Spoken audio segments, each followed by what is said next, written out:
Bienvenue sur Planète Actuelle, la chaîne qui vous met au parfum des informations en Afrique. La décision de la Cour constitutionnelle du Bénin continue de provoquer de vives réactions dans l'opinion publique. En se déclarant incompétente en l'état, la haute juridiction a laissé place à de nombreuses interrogations entre incompréhension juridique et tension politique. Que signifie réellement cette formule? Quelles peuvent être ses conséquences sur l'avenir du Parti des démocrates et sur la présidentielle de 2026? Dans cette vidéo, nous revenons sur les analyses, les réactions et les enjeux cachés derrière cette décision qui pourrait marquer un tournant majeur dans la vie politique béninoise. Restez jusqu'à la fin pour tout comprendre clairement. Like, abonne-toi et active la cloche de la notification pour ne rien rater. La Cour constitutionnelle du Bénin se déclare incompétente en l'état. C'est un agencement de mots qui laisse perplexe un certain nombre de Béninois qui ne comprennent pas surtout ce jargon juridique. Ici, sur ce plateau, nous allons rentrer dans les méandres de cette politique qui est en train de nous offrir un plateau.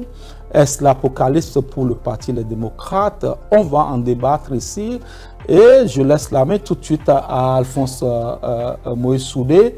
Lorsque vous avez eu vent, ou vous avez écouté, ou vous avez lu ce rendu de cette haute juridiction qui souvent donne des sentences sans recours, qu'est-ce que cela vous fait lorsque vous voyez tout cela? Non, vous savez, la loi est très claire. Les décisions de la Cour sont sans recours. J'ai dit à beaucoup de personnes déjà, à la suite de la décision par en ce qui concerne la saisine de Eric Oumouleté et de l'honorable Gandounou, la Cour s'était déclarée incompétente pour connaître de ce dossier. J'ai dit, mais la Cour ira dans le même sens, parce que le contraire m'aurait surpris. Donc, ceux qui pensaient qu'il y aura de miracles, ce n'était pas possible. Mais quand on revient aux faits, c'est un peu, moi je dis,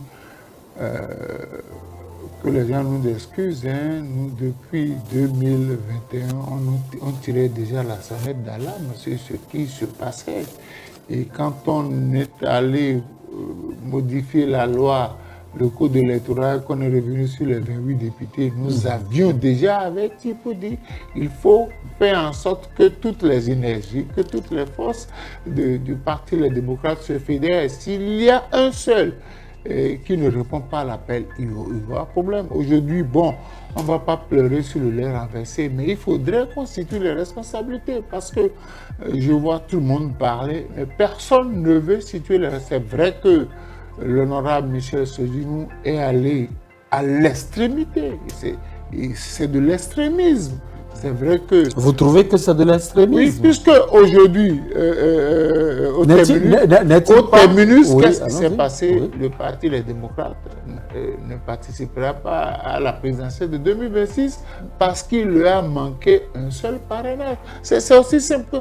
Voilà l'interprétation qu'on en fait. Mais je voudrais qu'on nous dise qu'est-ce qui s'est passé pour qu'on en arrive là.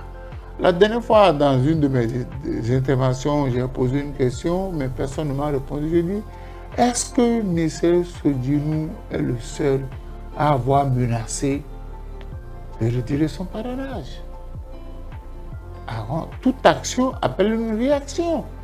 Maintenant que les dés sont pipés, en tout cas, je ne sais pas, je ne pourrais pas dire que les dés sont pipés parce que le président Boni Yayi a eu une rencontre avec le président Patrice Talon, donc rien n'a fuité, on ne sait pas de quoi ils ont discuté. Mais moi, je me suis posé une première question.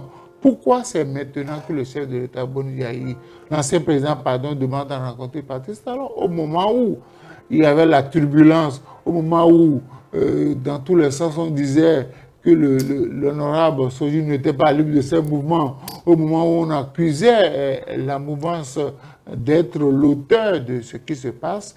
Pourquoi le chef de l'État n'avait pas effectué cette démarche-là? Parce que maintenant, comme on dit de façon triviale, les carottes sont déjà cuites. Donc il va falloir qu'après ça, qu'on puisse situer les responsabilités. Parce que il faut élaborer les listes pour les législatives. il faut élaborer les listes pour les municipales. Qu'adviendra-t-il des membres du parti des démocrates? Donc, ce qui s'est passé maintenant, il faut qu'on en tire les leçons, le temps que, un autre miracle ne se produise. Je crois que nous n'irons pas très vite à besogne parce que lorsqu'on a su un peu le délibéré, l'incompétence en l'État, là c'est un jargon, c'est un lexique qui sous-entend beaucoup de choses. Nous allons... la décision de la Sénat, oui. La Sénat a donné 48 heures. La Sénat a donné 48 heures pour tout recours. Les 48 heures s'égrènent déjà.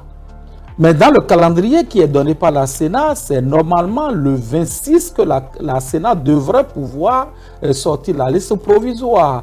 Ceci reste un autre débat. Et tout à l'heure, avec la complicité de Josué Kankoué à la régie, nous allons écouter un acteur de cette Cour constitutionnelle nous expliquer un peu quelle sera la suite de la démarche. Mais avant, Paul-Marie Ouessour, dites-nous, lorsque vous avez écouté ce qui a été dit du côté de la Cour constitutionnelle, quels sont vos sentiments?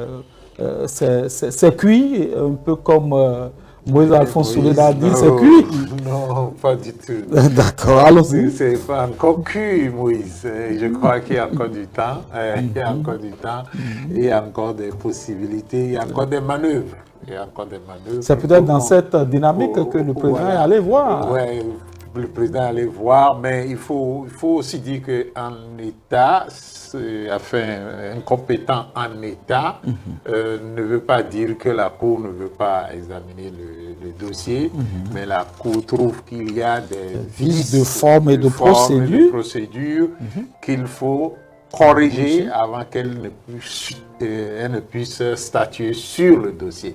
Ce qui veut dire qu'on peut, dans la journée d'aujourd'hui, encore réintroduire le même dossier et sous la forme qui est correcte pour que la Cour puisse se prononcer. Donc, j'ai vu un peu comme Moïse, tout le monde désespéré au Bénin, et puis dire, bon, mais c'est fini. Non, mais lui c'est un futuriste. Il s'imagine un peu la suite de ce qui va se faire. Non, je partage totalement son analyse, puisque nous l'avons fait depuis 2021, sur le fait que les démocrates devraient normalement jouer un jeu qui nous permette tous d'aller vers cette élection regroupée et ne pas faire des chœurs de clochers qui aujourd'hui sont donnés qui sont devenus le vrai problème donc du parti. Et aujourd'hui, on se retrouve avec un parti qui est pratiquement en lambeaux. Et qu'on a des extrémistes qui prennent donc le parti en otage, et puis le parti et à travers le parti, c'est tout le Bénin et tout l'avenir du Bénin qui est pris en otage, parce que la participation du parti LD, me semble-t-il, est capitale, en ce sens que c'est quand même le plus grand parti. Mais les forces choristes sont de l'opposition aussi. Excusez-moi de ne pas les considérer comme de l'opposition. Ils sont libres de dire ce qu'ils veulent et de penser ce qu'ils veulent. Mais l'opposition aujourd'hui se résume donc au LD et puis quelques autres partis comme JSR, c'est ça, de Guédou, et puis quelques autres partis qu'on peut considérer de l'opposition. Parce que, vous savez, à force de vouloir donner de l'eau au moulin de ces gens qui veulent torturer notre perception des choses, notre vision du monde, pour nous dire que le bleu c'est le blanc c'est le rouge, eh bien, nous allons finir par ne plus savoir où se trouve le feu rouge à un carrefour.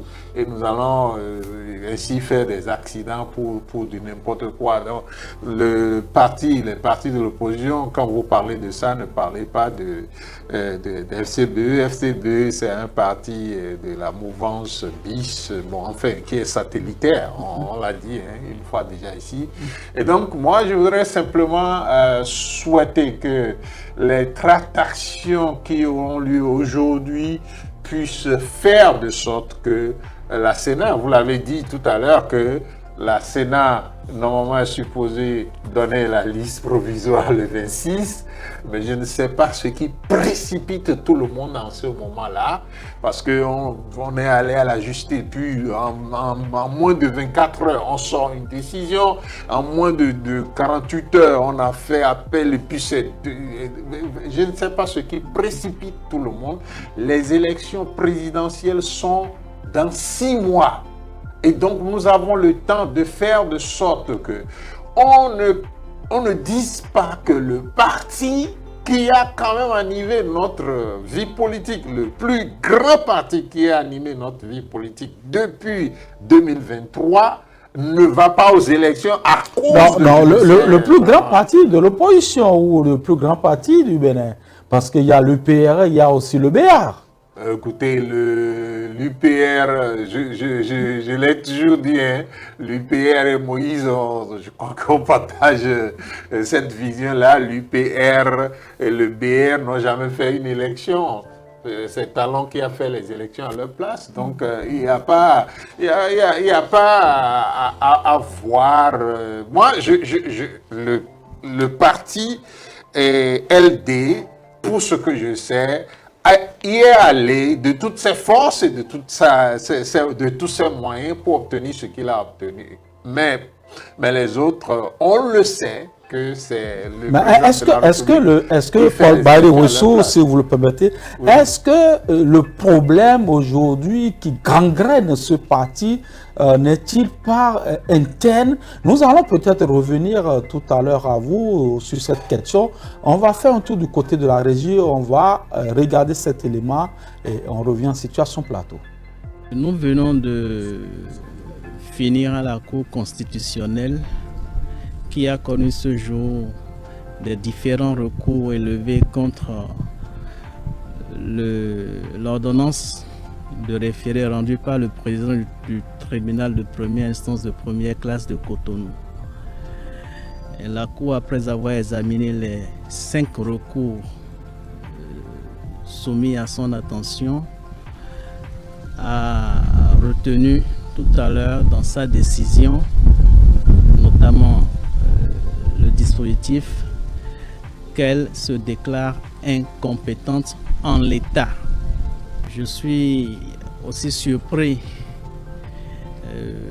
comme vous, parce que de toutes les décisions que j'ai eu à voir, à entendre, à lire, la Cour s'est souvent déclarée incompétente, mais je n'ai pas souvent relevé ce groupe de mots en l'état. Je ne sais pas si c'est les conditions exceptionnelles dans lesquelles nous sommes, s'agissant du contentieux électoral ou bien de la matière électorale, qui font que la Cour a choisi d'ajouter ce groupe de mots. Toute chose que nous savons est que ça inquiète, ça interpelle beaucoup de personnes qui se demandent qu'est-ce que la Cour voudrait dire en se déclarant incompétente en l'état.